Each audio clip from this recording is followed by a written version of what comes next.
Welcome to the True Man Podcast. This is an invitation to radical reconstruction of a man's masculine heart and soul in a place of safe community where we dare to ask questions deep seated inside you, man, and get you thinking and explore ways to help you become a better man, a better son, a better dad, and a better spouse. Well, welcome back to the True Man Podcast. Now, before I get started here today on episode number 242. Boy, we just keep cranking it out. I want to start with a question. Who taught you how to be a father? Not who taught you how to work hard, not who taught you how to pay bills or mow the lawn or provide for your family. Who actually taught you how to lead a child? Who taught you how to speak life into them, how to discipline them without crushing their spirit, and how to model faith when life gets hard? You know, the answer to this is painfully, for a lot of guys out there, the answer is nobody. Not you, Dad. Thank you for all you did as we close in on Father's Day. I hope you're enjoying your walk as you listen to this. You know, most men have entered fatherhood carrying a mixture of good examples and assumptions, fears, and a whole lot of figuring out as they go. Does that sound familiar? And yet, despite all of that, every man I know wants the same thing. He wants his children to know they are loved. He wants them to feel safe. He wants them to become strong, capable, God-honoring men and women. And he wants to leave them better than he found them. Of course, the challenge is that desire alone doesn't create a legacy. Intentions don't raise children. Decisions do. Good decisions. Good, strong discernment. So today we are going to talk about what happens when that blueprint is missing, damaged, or incomplete, and how a man can still become the father his children need and the leader that God called him to be. But before I jump in too far here, let me encourage you to jump on over to truemanlifecoaching.com and sign up for the True Man Inner Circle. Now, this is designed, it's a free resource designed to become the resource and help you become the man that you want to be. You'll receive this when you sign up on a weekly and ongoing basis. And of course, I'm going to put that link in my show notes. So after you listen to this, you can click on the show and go ahead and connect with that. Or you can just go out to my webpage at truemanlifecoaching.com and you will find it listed there. And all you need to do is just drop your name and email address in there, and we'll get that out to you on a weekly basis. Now, with that, let me ask you to think about your father for a second. I want you to think about not who you wish he was, but who he actually was. Maybe he was present physically in the house, working hard, doing what men of his generation were taught to do, but emotionally unreachable. You never really knew him, and he never really knew you. I know that's a story of a lot of men. Maybe he wasn't there at all. He left. He checked out. He chose something or someone over the family he was supposed to lead. Or maybe, this is rarer than it should be, maybe he was actually good, present, engaged, strong in faith, and even then, he wasn't perfect, because none of us are. None of us are. And here's the question that every man in your position eventually faces. How do I give my kids something that I was never given? It's a very difficult question to ask, and one that is harder to answer. But we're going to do our best here, because I know a lot of men ask these questions. So the answer right up front is not try harder. And you don't want to hear that. And it's just It's not a fake it till you make it strategy either. The answer is something much, much deeper. And if you stay with me today, I think it's going to change the way you see yourself as a father. So let's get into this because there is no doubt, topically, this is a weight that every man carries.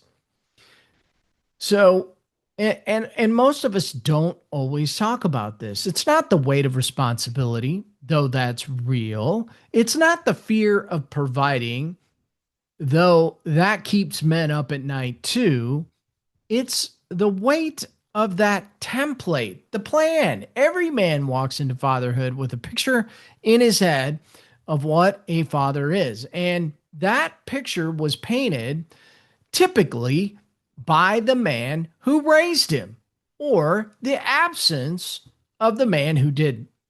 Now, whether you know it or not, you are working off that template right now in the way that you respond when your kid pushes back, in the way that you show up or you don't, or when things get or when things get emotionally heavy, in what you believe you're supposed to feel versus what you actually feel.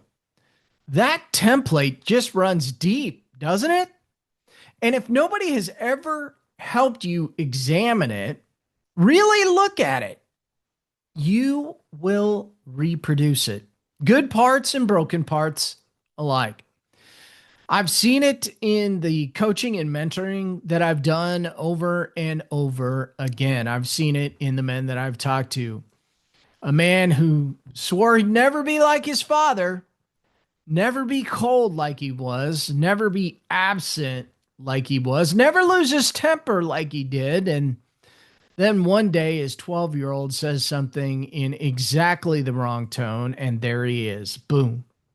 The thing he'd swore he never become, staring him right back in the bathroom mirror at 11 o'clock at night. Now, that moment is one of the most painful things a man can experience when he knows he's stepped out of bounds. But here's what I need you to hear. That moment can also be a doorway. The man who walk through it, who get honest about what they're carrying, who decide to do the work, well, those are the men who break cycles. Those are the men their grandchildren will thank. Those are the men whose kids say, "Not my dad was perfect. My dad chose us. Even when it was hard, he chose us every time." That's the man that I want to help you become today. So let me ask you a hard question right here.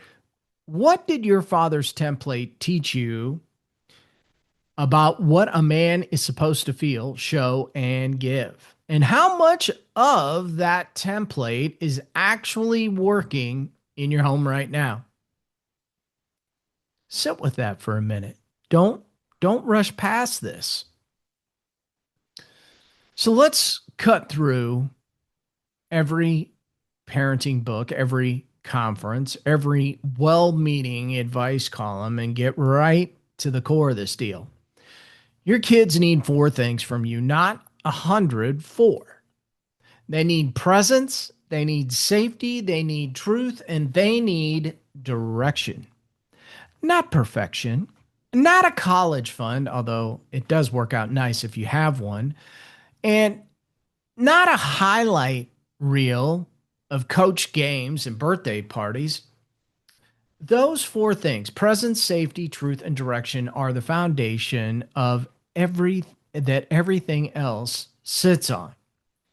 Now, presence means you are actually there, not just in the building, but in the room. Put your phone down. Put your phone down. Make eye contact. Ask the question you actually want to know the answer to, not the polite one. You see, your kid knows the difference between a dad who's half present and a dad who actually sees them. They've always known. Safety means your home is the one place your kid doesn't have to perform.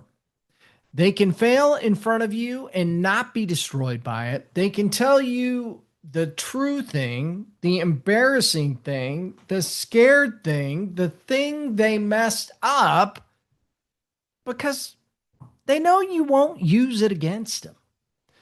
You see, a father who makes his kids feel safe in their own home has lost something that takes years to rebuild if that kid feels unsafe in their home.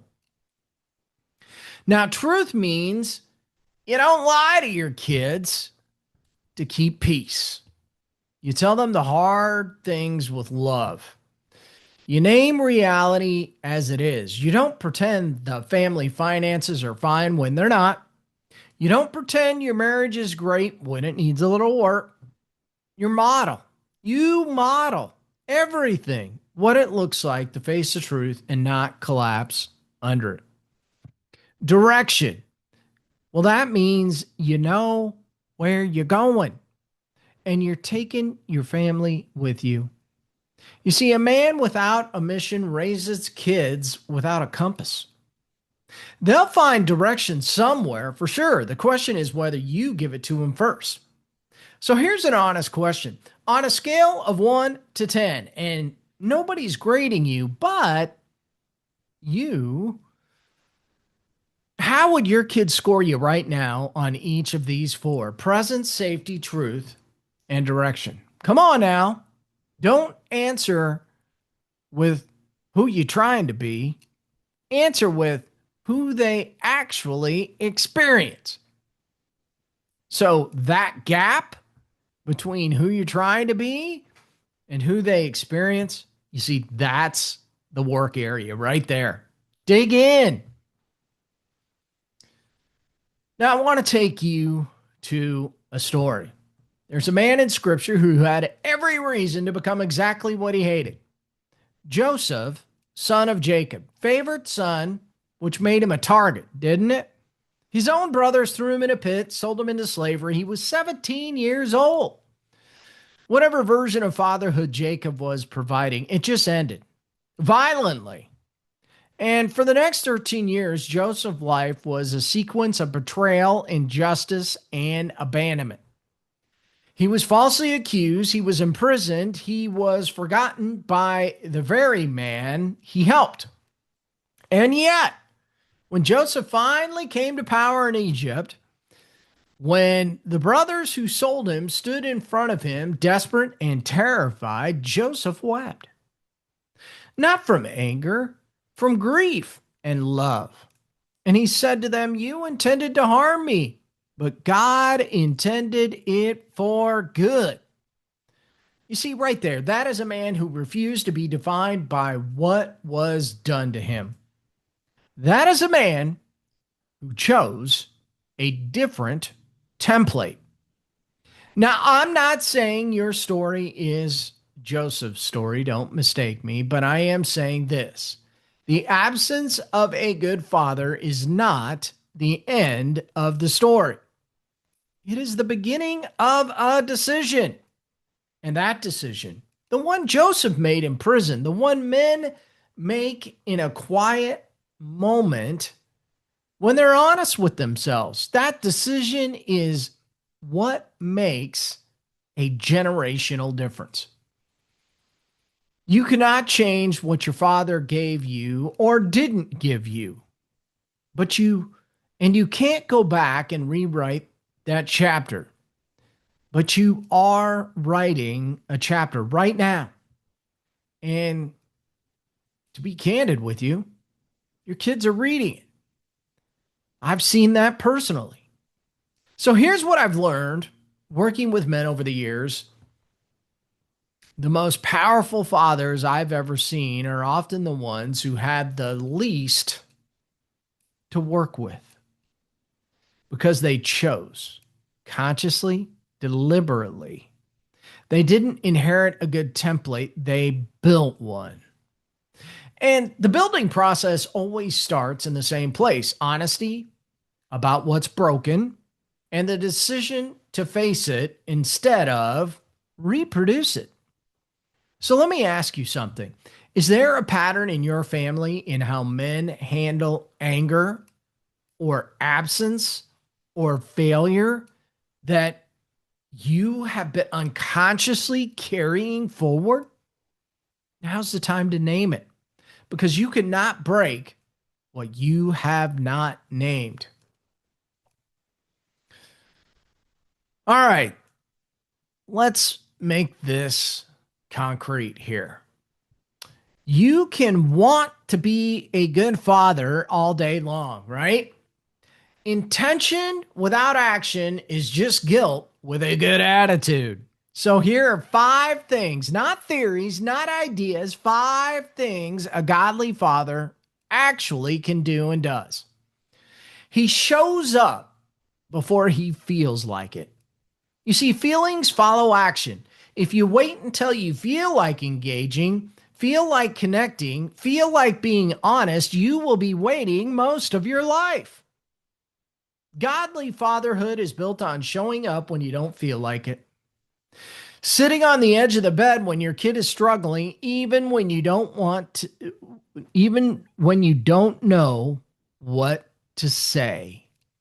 Happens to me more times than I care to admit. Going to the game even when you're exhausted. Staying in the hard conversation instead of retreating to the garage. You are training your kids in what love actually looks like. Love shows up. 2, he asks questions more than he gives answers. Most men default to fixing. That's what we are. We're fixers, but it doesn't have to be like that. Kid comes to you with the problem. You want to solve it. That instinct is good, but deployed at the wrong moment, it shuts your kid down instead of opening them up. Ask questions. What's going on? How are you feeling about that? What do you think you should do? You see, questions communicate that you believe your kid is something worth hearing. They build thinkers, not dependents. You see, Jesus asked questions constantly. It was one of his primary tools, not because he didn't have the answers. Of course he did, because he knew the question was often the point. Number 3, he owns his failures in front of his kids. Boy, this one costs a lot of guys. But it might be the most powerful thing you'll ever do. When you blow it, when you lose your temper, when you make a bad call, when you let your family down, go back and own it. Name what you did, apologize without conditions. No, I'm sorry, but I was wrong.